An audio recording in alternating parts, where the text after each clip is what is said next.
Depreciation. इसमें हम depreciation देख रहे होंगे और उसके बाद जो हम यूज कर रहे होंगे depreciation methods, straight line basis और रिड्यूसिंग बैलेंस मेथड, वो दोनों हम डिस्कस कर रहे होंगे और इसके साथ कुछ लिंक्ड कॉन्सेप्ट्स हैं वो हम देख रहे होंगे।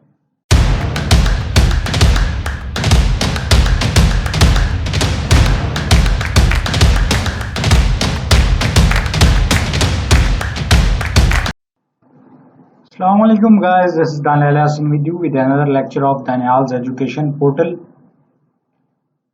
इस लेक्चर का जो टॉपिक होने वाला है वो होने वाला है डेप्रिसिएशन। इसमें हम डेप्रिसिएशन देख रहे होंगे और उसके बाद जो हम यूज कर रहे होंगे depreciation methods, straight line basis और रिड्यूसिंग बैलेंस मेथड, वो दोनों हम डिस्कस कर रहे होंगे और इसके साथ कुछ लिंक्ड कॉन्सेप्ट्स हैं वो हम देख रहे होंगे। ठीक है जी, तो शुरू करते हैं हमारे आज के लेक्चर को। सबसे पहले हम एक ओवरव्यू ले लेते हैं कि डेप्रिसिएशन है क्या बेसिकली। एक मैं एग्जांपल देता हूँ, मतलब वो रिलेटेबल एग्जांपल है, आपने आसपास देखी होगी। अगर आपने लाइव नहीं देखी, आपने क्या देखा होगा कि एक गाड़ी खरीदी जाती है, कुछ टाइम के बाद क्या होता है, कुछ टाइम के बाद क्या, आप शोरूम से एक गाड़ी लें, आप लेकर निकलें, वो उसी टाइम उसकी वैल्यू कम हो जाती है नहीं हो जाती है? वैल्यू कम हो जाती है ना। और जैसे जैसे उसका पीरियड बढ़ता जाता है, मतलब जैसे अगर आपने उसको 2 मंथ चलाया है, आपने उसको 3 मंथ चलाया है, आपने उसको 1 साल चलाया है, आपने उसको 2 साल चलाया है, जैसे जैसे पीरियड बढ़ता जाएगा वैसे वैसे क्या होता जाएगा, आपकी जो गाड़ी की कीमत कम होती जाएगी। या फिर हम एक और एग्जांपल ले लेते हैं। और एग्जांपल क्या ले लेते हैं? और एग्जांपल ले लेते हैं फोन की। क्या ले लेते हैं? फोन की। मोबाइल फोन आप परचेज करते हैं, क्या होता है, जैसे ही आप मोबाइल फोन परचेज करके आप जो है ना बॉक्स आपने ओपन कर लिया, एक तो उसी टाइम प्राइस गिर जाती है, दूसरा उसका मॉडल जैसे जैसे मतलब जो है ना न्यू मॉडल्स आते जाते हैं और जो है ना एक आपके टाइम गुजरता रहता है तो उसकी प्राइस क्या होती रहती है, कम होती रहती है। अच्छा, अब आपके माइंड में एक और चीज आ रही होगी कि यार अगर जो है ना मतलब काफी ध्यान से यूज की हुई चीज है, जैसे गाड़ी की हम बात कर रहे थे, मतलब उसके ऊपर कोई उसका एक्सीडेंट नहीं हुआ हुआ, कोई जो उसके ऊपर स्क्रैच नहीं है, तो गाड़ी बड़ी अच्छी शानदार है, अच्छी कंडीशन में है, तो उसकी उतनी वैल्यू नहीं गिरती। लेकिन हमारा पॉइंट यहाँ पे क्या है, हमारा पॉइंट यहाँ पे सिर्फ इतना है कि वैल्यू गिरती है, with passage of time value गिरती है। अगर गाड़ी अच्छी कंडीशन में होगी, मतलब क्या है कि उसका वेयर एंड टेयर कम है, उसका वेयर एंड टेयर कम है, तो इस वजह से उसकी अगर वो मतलब दूसरी गाड़ी होगी उसी मॉडल की, तो अगर वो ज्यादा चली हुई है उसकी वैल्यू जो है ना ज्यादा कम हुई होगी। क्यों? क्योंकि वो गाड़ी ज्यादा चली है, उसके अंदर वेयर एंड टेयर ज्यादा है, तो इस वजह से लाजमी बात है वो डेप्रिशिएट जो है ज्यादा हुई है। अब हम वर्ड को ले आए किसको, डेप्रिशिएट।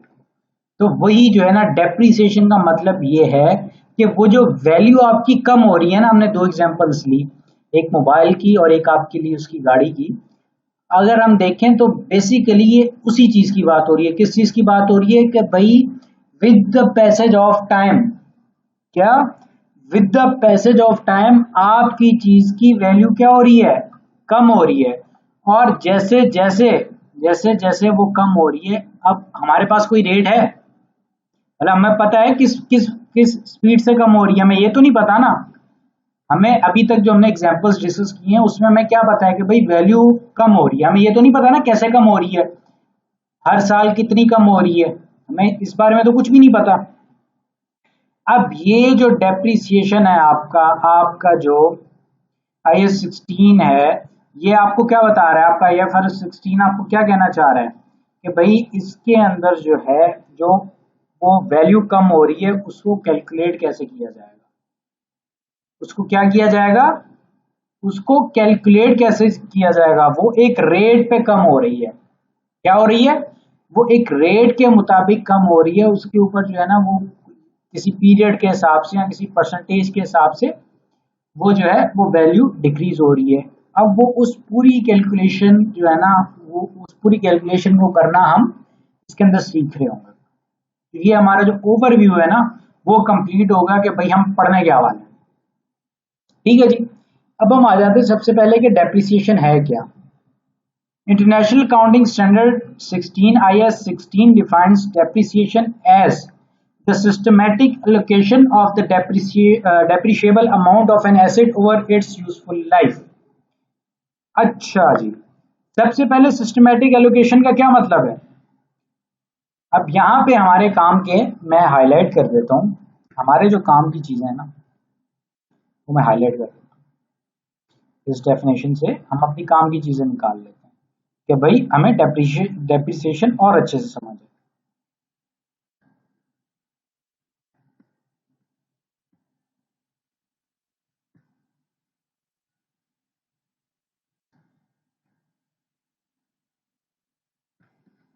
ये हमने क्या कर लिया, ये हमने सब हाईलाइट कर लिया। सॉरी ये नहीं हुआ, दोबारा कर लेते हैं।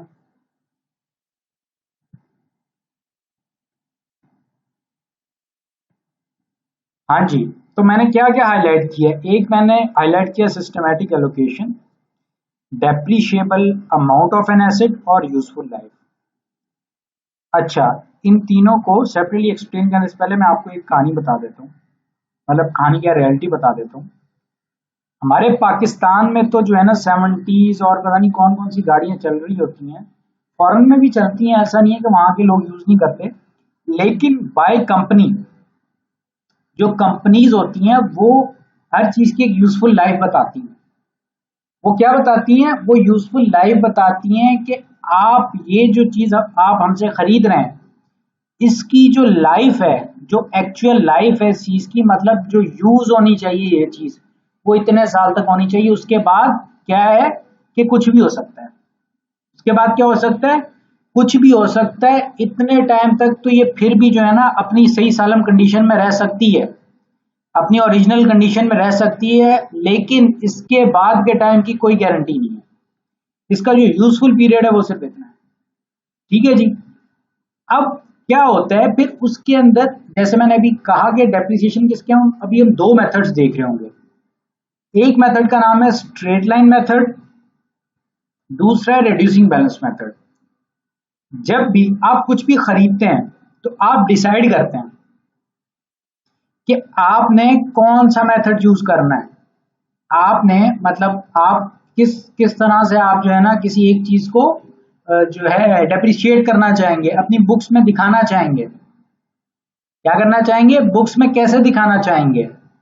तो उसके लिए हम एक मेथड चूज करेंगे, या हम चूज करेंगे स्ट्रेट लाइन मेथड, या हम क्या यूज करेंगे, रिड्यूसिंग बैलेंस मेथड। तो यहाँ पे जो सिस्टमैटिक एलोकेशन की बात हो रही है, यहाँ पे बात हो रही है मेथड की। आप एक बार चूज कर लेते हैं कि भाई ये मेथड है मेरा, आप क्या कर लेते हैं, चूज कर लेते हैं भाई इस एसेट पे मेरा ये मेथड है, और फिर वही मेथड, उसी मेथड के ऊपर आप पूरे उसकी जो भी यूजफुल लाइफ है उसके ऊपर क्या करते हैं, आप कैलकुलेशन करते हैं टोटल ईयर्स। और डेप्रिशिएबल अमाउंट ऑफ एसेट, अब आ गई बात डेप्रिशिएबल अमाउंट ऑफ एसेट। अब क्या है, अब यहाँ पे एक कहानी और आती है। कहानी क्या आती है, भाई आपने ले ली जो है ना एक गाड़ी ले ली ना। अब गाड़ी की जो यूजफुल लाइफ है, मतलब जो कंपनी ने दी है, कंपनी ने दी है आपको 10 इयर्स की लाइफ। तो भाई आप 10 साल तक इसको क्या कर सकते हैं, यूज कर सकते हैं, मजे से चला सकते हैं, कोई मसला नहीं है। मतलब कंपनी आपको जो है ना 10 साल का कह रही है कि भाई इसका जो है ना ढांचा ढूंचा ठीक रहेगा, अगर मतलब आप इसको ठीक तरीके से चलाते हैं। उसके बाद आप जब उसको लेके आए, आपने कहा कि नहीं 10 साल तो कंपनी दे रही है ना, मेरी जो है ना रनिंग ज्यादा है गाड़ी की, मतलब मैं जो है ना बहुत ज्यादा गाड़ी ड्राइव करता हूँ, मेरा जो है ना मतलब मंथली जो है ना 1000 किलोमीटर मेरी गाड़ी चलती है। तो जो है ना मतलब इस तरह जो है ना मेरे जो है ना मतलब समझ में नहीं आ रहा कि मैं 10 साल इसको चला पाऊंगा। वो कहता है कि मेरे हिसाब से मैं इसको चला पाऊंगा मतलब 6 साल। मैं इसको कितने साल चलाऊंगा, 6 साल। अब उसने क्या किया, उसको एक कंपनी ने यूजफुल लाइफ दी थी, एक उसने क्या कर लिया, एक उसने अपनी यूजफुल लाइफ निकाल ली, कितने साल की, 6 साल की। कंपनी ने कितने की दी थी, 10 साल की। अच्छा, यूजफुल लाइफ जो होता है ना, अब यहाँ पे वैसे तो एक्सपर्ट्स होते हैं, जब आप कंपनीज की बात कर रहे होते हैं ना तो वहां पे एक्सपर्ट्स होते हैं जो आपको यूजफुल लाइफ बताते हैं ना किसी भी चीज की। लेकिन मतलब यहाँ पे हम एग्जांपल ले रहे हैं, तो अब भाई जो भी आपने एक बार मतलब यूजफुल लाइफ चूज करनी है, आपने जो भी चूज करनी है, आपने एक बार चूज कर ली, आप उसी को यूज करेंगे। अब जैसे यहाँ पे उसने जो है ना 6 साल की यूज कर ली ना, अब उसने कहा कि 6 साल जब गुजरेंगे, 6 साल जब गुजरेंगे, उसने एक एक्सपर्ट को कहा यार मुझे जरा ना इसकी एक जो है ना रेजिजुअल वैल्यू निकाल के दो। क्या वैल्यू निकाल के दो? रिपीट करें, रिपीट करें, रेजिजुअल वैल्यू निकाल के दो। रेजिजुअल वैल्यू मैं इसके नीचे लिख देता हूं,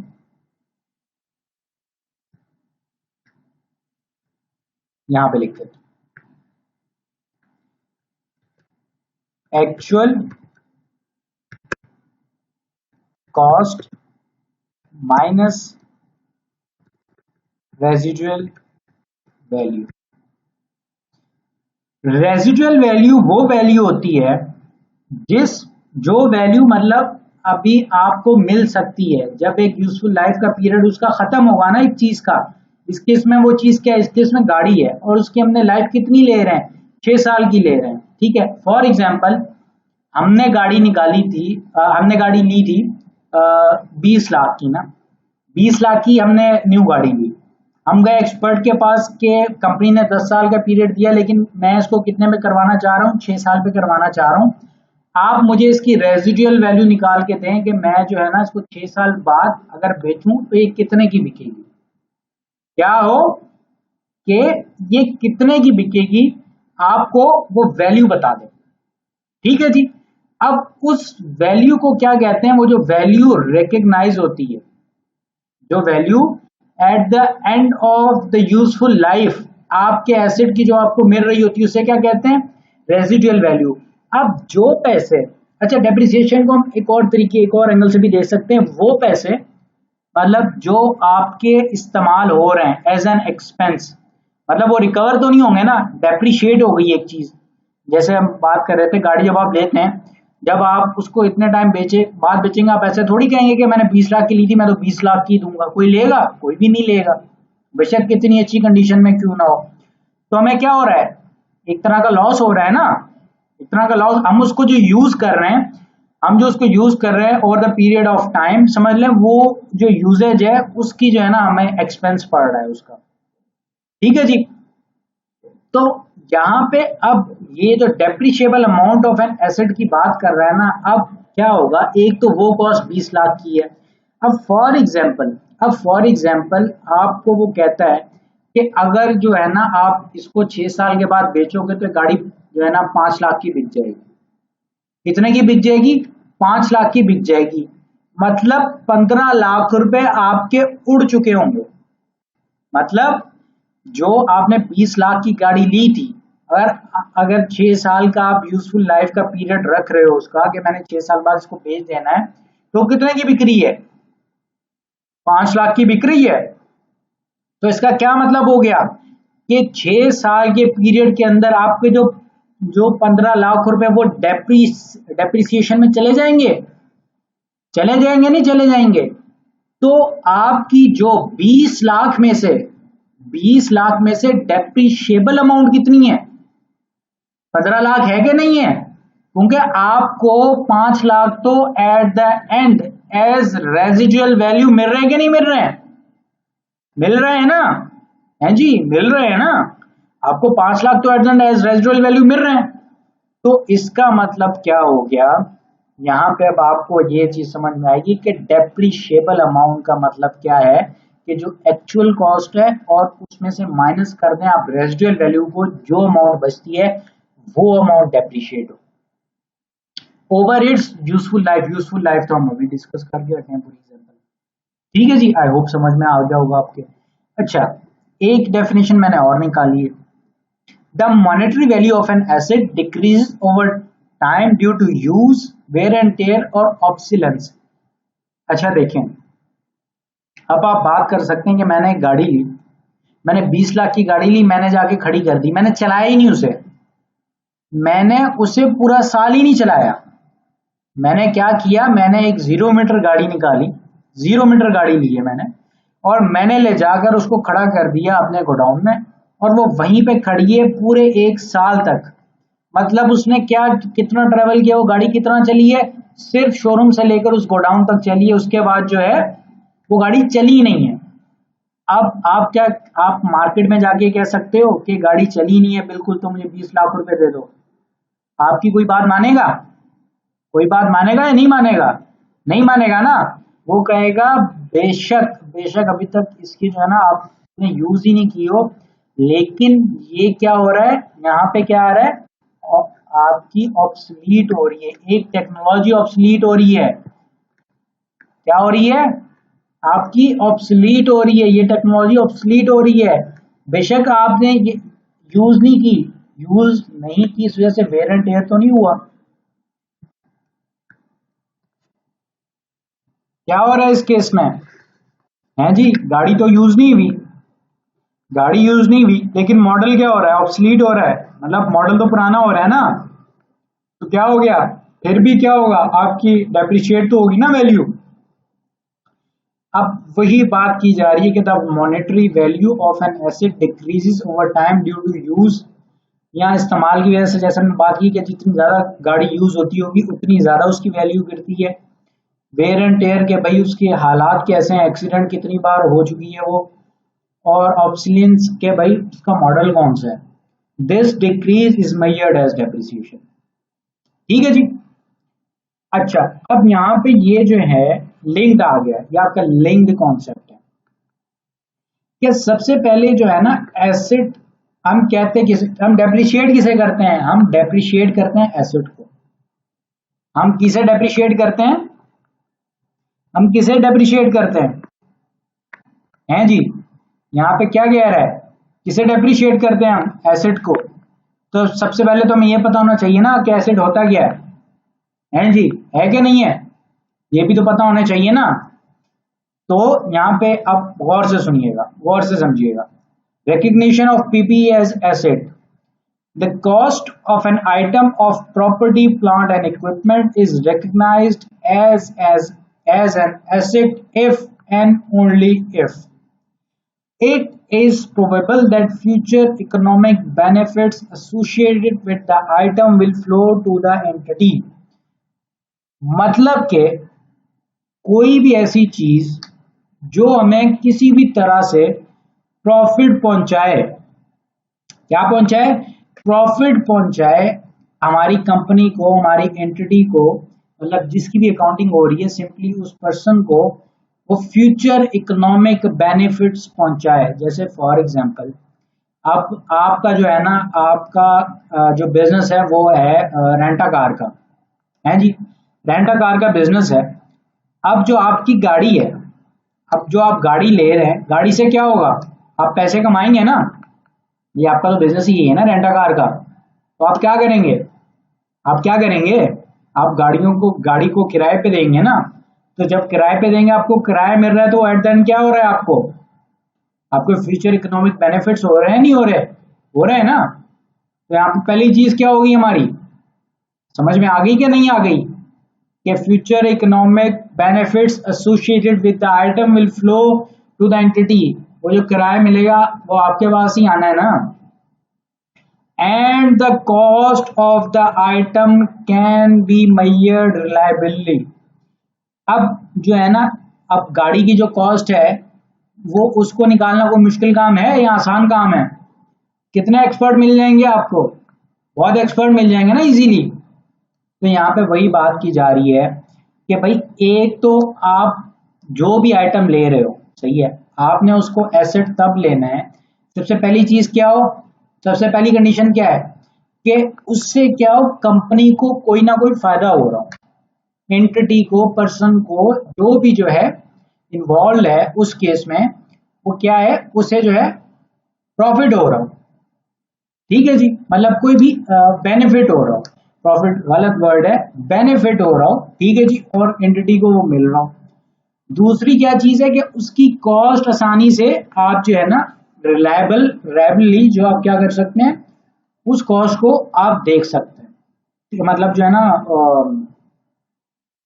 उसे क्या कहते हैं, डिटरमिन कर सकते हैं। सुटेबल वर्ड क्या है, डिटरमिन कर सकते हैं इजीली तो उसको आप क्या कहेंगे कि वो जो है ना रिलायबली आप जो है ना उसकी कॉस्ट मेजर कर सकते हैं। तो ये हमारी कंडीशन है किसकी, एसेट को रिकॉग्नाइज करने की।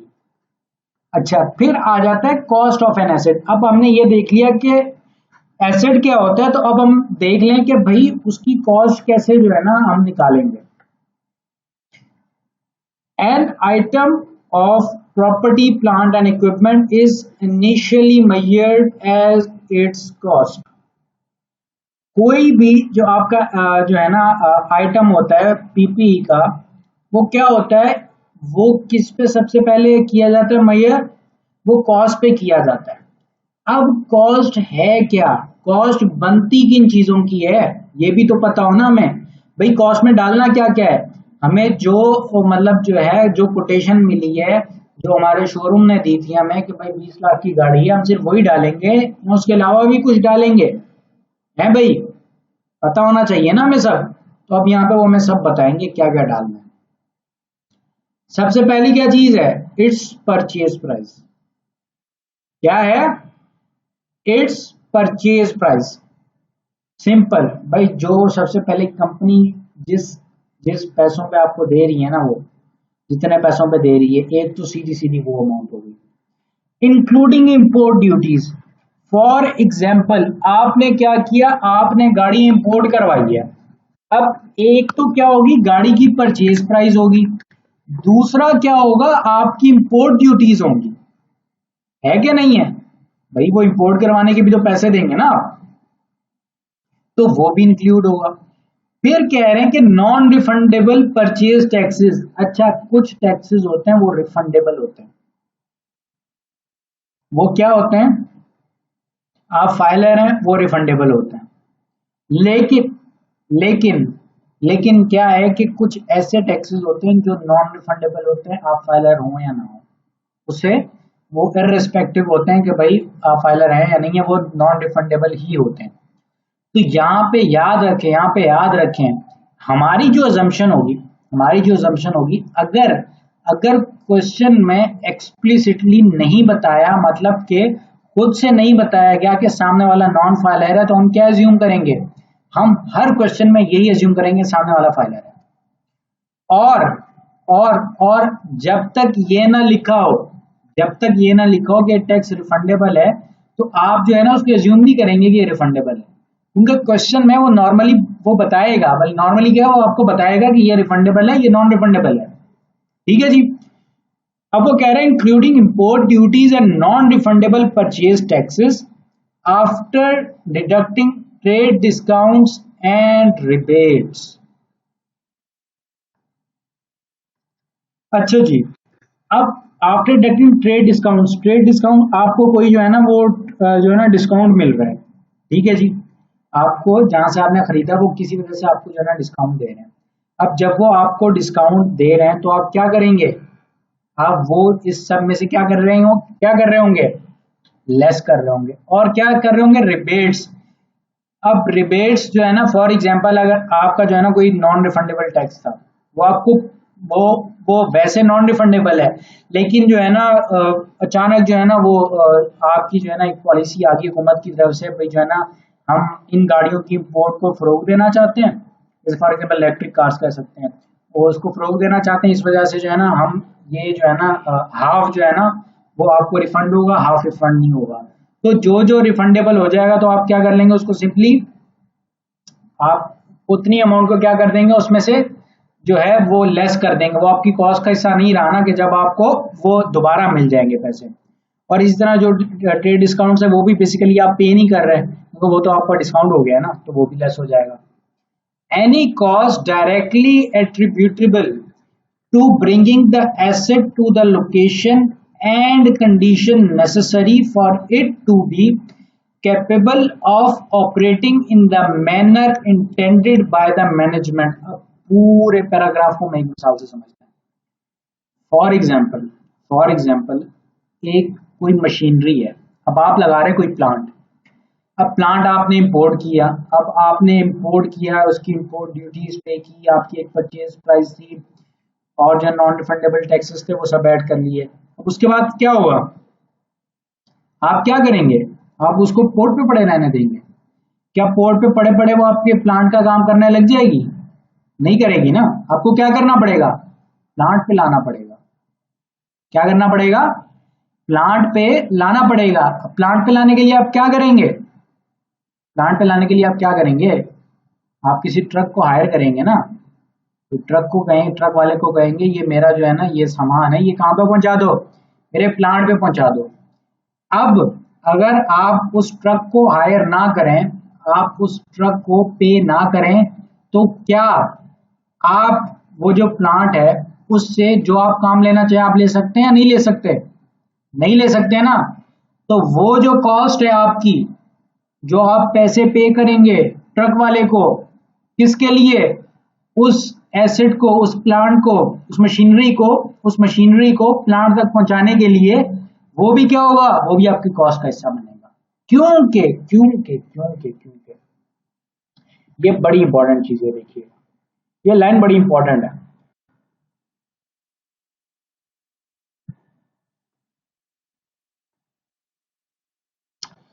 सॉरी ये लाइन जो है ना, अगर आपने इस लाइन के ऊपर गौर कर लिया ना तो समझ लें आपको जो है ना कोई मुश्किल होगी ही नहीं। आपको क्या होगा? आपको कोई मुश्किल होगी ही नहीं। आप समझ जाएंगे क्या क्या चीजें डालनी, क्या क्या चीजें नहीं डालनी। अब कहानी को हम आगे लेके चलते हैं। आपने क्या किया? आपने एक मशीनरी मंगवा ली अपने प्लांट के लिए। मशीनरी आई और अब जो है ना आपने ट्रक के जरिए उसे प्लांट पे भी पहुंचा दिया। अब क्या प्लांट पे बस पहुंच गई तो क्या हो गया? वो काम कर सकती है? वो जो आप काम उससे लेना चाहते हैं क्या वो काम शुरू कर देगी ऐसे ही पड़े पड़े, या आपको उसकी फिटिंग करवानी पड़ेगी? आपको इंजीनियर्स हायर करने पड़ेंगे ना। आपको लेबर हायर करनी पड़ेगी, आपको इंजीनियर्स हायर करने पड़ेंगे, आपको पूरी फिटिंग करवानी पड़ेगी, फिर ही वो काम शुरू करेगी ना। है क्या नहीं है? बताएं, है क्या नहीं है? ऐसा ही है ना। तो हम क्या करेंगे? हम वो जो लेबर की कॉस्ट होगी, जो जगह, लाजमी बात है अब जहां पे वो फिट होगा, जहां पे वो मशीनरी फिट होगी, उसके लिए अगर कोई स्पेशल मतलब जो है ना थोड़ी सी कंस्ट्रक्शन करनी पड़ रही है, तो वो किसके लिए करनी पड़ रही है? वो किसके लिए करनी पड़ रही है? वो आपको मशीन के लिए करनी पड़ रही है ना। अगर वो मशीन ना होती, मतलब अगर वो मशीन ना मंगवाई जाती, आप वो करते? नहीं करते ना। आपको सिर्फ मशीन के लिए स्पेशल करना पड़ रहा है ना। तो जो जो कॉस्ट, इन सिंपल वर्ड्स, अब हम क्या बात कर रहे हैं? अब हमने थोड़ा सा डीप में देख लिया, अब हम सिंपल वर्ड्स में बात करेंगे कि जो भी कॉस्ट रिक्वायर है ना आपकी प्रोडक्शन को स्टार्ट करने के लिए, आपकी मशीन को चलाने के लिए, जैसा आप चलाना चाहते हैं उसे, जैसा आप उसे चलाना चाहते हैं, तब तक की जो भी कॉस्ट होगी वो सब किसकी कॉस्ट होगी? वो आप मशीनरी की जो कॉस्ट है उसमें ऐड करते जाएंगे। वो जितना भी खर्चा होगा वो आप क्या करते जाएंगे? वो आप मशीनरी की कॉस्ट में ऐड करते जाएंगे। क्यों? क्योंकि वो सब मशीनरी से लिंक्ड है ना। वो क्या है? वो डायरेक्टली मशीनरी से लिंक्ड है। अब जैसे हमने जगह की बात की, मैंने आपको कहा कि अगर मशीनरी नहीं होती तो आपको करना पड़ता? नहीं करना पड़ता ना। आपको मशीनरी की वजह से करना पड़ रहा है ना। आपको लेबर बुलानी पड़ती, मशीनरी नहीं होती तो नहीं बुलानी पड़ती ना। आपको मशीनरी की वजह से बुलानी पड़ रही है, तो क्या हो गया? डायरेक्टली एट्रीब्यूटेबल हो गया ना। तो भाई कोई भी कॉस्ट हो, अब ये वही जो मैंने हाईलाइट किया हुआ वही उसी की बात कर रहा हूँ। Capable condition necessary for it to be capable of operating in the manner intended by the management। अब आप अगर कंपनी का मालिक हैं और आपने कोई मशीनरी इंपोर्ट की है तो आप क्या चाहेंगे? आपकी इंटेंशन क्या होगी कि भाई ये मशीनरी जो है इससे प्रोडक्शन स्टार्ट हो जाए, जिसके लिए मैंने मंगवाया है इस मशीनरी को, वो ये मशीनरी वो काम शुरू कर दे। है क्या नहीं है?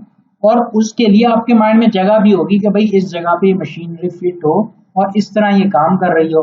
अब जब तक आपने जो सोचा हुआ है वो चीज कंप्लीट नहीं हो जाती तो क्या होगा? उसकी जितनी भी कॉस्ट डायरेक्टली एट्रीब्यूटेबल होगी वो कहाँ चली जाएगी? आपकी मशीनरी की कॉस्ट में चली जाएगी।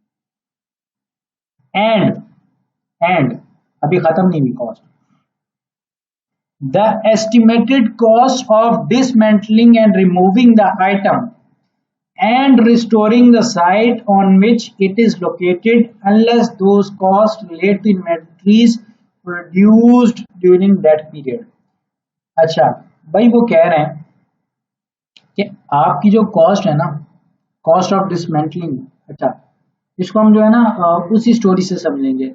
अब वो कह रहे हैं भाई क्या सीन है, ये सीन कुछ ऐसा है कि एक तो अब आप मशीन लगा रहे हैं ना, एक तो आप मशीन अभी लगा रहे हैं, अब आपने एक एक्सपर्ट को बुलवाया कि भाई मैं ये मशीन लगा रहा हूँ, मैंने इसको फॉर एग्जांपल इसकी यूजफुल लाइफ है 10 साल, मैं इसको 10 साल बाद यहाँ से निकालूंगा, मुझे बताओ कि इस मशीन को खोल के मतलब जो है ना यहाँ से निकालने का खर्चा कितना होगा। और ये जो मैंने स्पेशल थोड़ी सी कंस्ट्रक्शन की है सिर्फ इस मशीन के लिए, उसको खत्म करने का क्या होगा, उसको खत्म करने का खर्चा क्या होगा, तो वो भी कहां पे चला जाएगा, वो भी कहां पर चला जाएगा, वो भी आपका चला जाएगा, उसे क्या कहते हैं, आपकी कॉस्ट में। किसकी कॉस्ट में, आपकी मशीन की कॉस्ट में। ठीक है जी, आई होप यहां तक आपको सब समझ में आ गया होगा।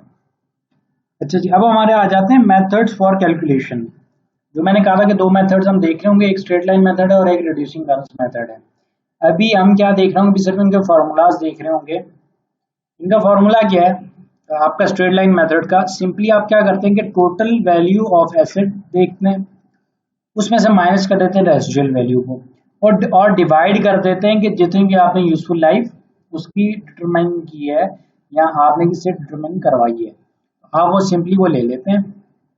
और जो है आप टोटल, अब दोबारा रिपीट कर रहा हूँ मैं, टोटल वैल्यू ऑफ एसेट लेते हैं, उसमें से माइनस कर देते हैं रेसिडुअल वैल्यू को, ये जो है ये पूरी एक ब्रैकेट में आ जाएगा।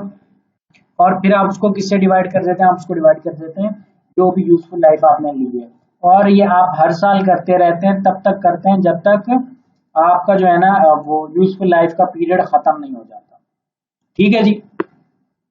और दूसरा क्या है आपका रिड्यूसिंग बैलेंस मेथड। अब इसके अंदर कैसे निकालते हैं हम, net book value minus residual value. ये नेट बुक वैल्यू आपको समझ में आएगा जब हम जो है सॉल्यूशन कर रहे होंगे, मतलब जो है ना एक क्वेश्चन कर रहे होंगे इनका, तब आपको ये बात समझ में आएगी कि नेट बुक वैल्यू से क्या मुराद है। Net book value minus residual value, वहां पे क्या था, स्ट्रेट लाइन मेथड में था टोटल वैल्यू ऑफ एसेट या total cost of asset, in other words total cost of asset minus residual value और डिवाइड बाय यूजफुल लाइफ। यहाँ पे क्या है, net book value minus residual value, net book value वहां पे क्या है कॉस्ट ऑफ द एसेट, यहाँ पे क्या है नेट बुक वैल्यू, माइनस दोनों में सेम है। और वहां पे हम क्या कर रहे थे, डिवाइड कर रहे थे किससे, यूजफुल लाइफ से। यहाँ पे क्या हम कर रहे हैं, हम एक डेप्रिसिएशन रेट निकाल रहे हैं और उससे मल्टीप्लाई होगा, वहां पे हम डिवाइड कर रहे थे ईयर्स की जितनी भी हमें लाइफ मिल रही थी उससे, और यहाँ पे हम क्या कर रहे हैं, हम एक रेट निकाल रहे हैं जिससे जो है उसे क्या कहते हैं, हम जो है कैलकुलेट कर रहे हैं डेप्रिसिएशन ऑफ द ईयर को। ठीक है जी। अब ये जो दो रिड्यूसिंग बैलेंस मेथड और आपके स्ट्रेट लाइन मेथड है, ये हम अगली वीडियो में बेसिकली इसको जो है ना डिटेल में करेंगे, मतलब क्वेश्चंस के साथ, तो फिर जो है ना आपको अच्छे समझ में आएगा कि ये फॉर्मूलाज अप्लाई कैसे होते हैं। क्योंकि अब जो बात आ गई है ना, वो बात आ गई एप्लीकेशन की, जब आप एप्लीकेशन करेंगे मेथड्स आपको तब समझ में आएंगे। मैंने लिख दिए थे इनमें, फॉर्मूलाज लिख दिए थे ताकि आपको पता चल जाए कि भाई कुछ इस काम की भी चीजें हैं जो हमने भी देखनी है जो इसके अंदर आएंगी। ठीक है जी, तो इंशाल्लाह मिलते हैं अगली वीडियो में। टिल देन टेक केयर, अल्लाह हाफिज।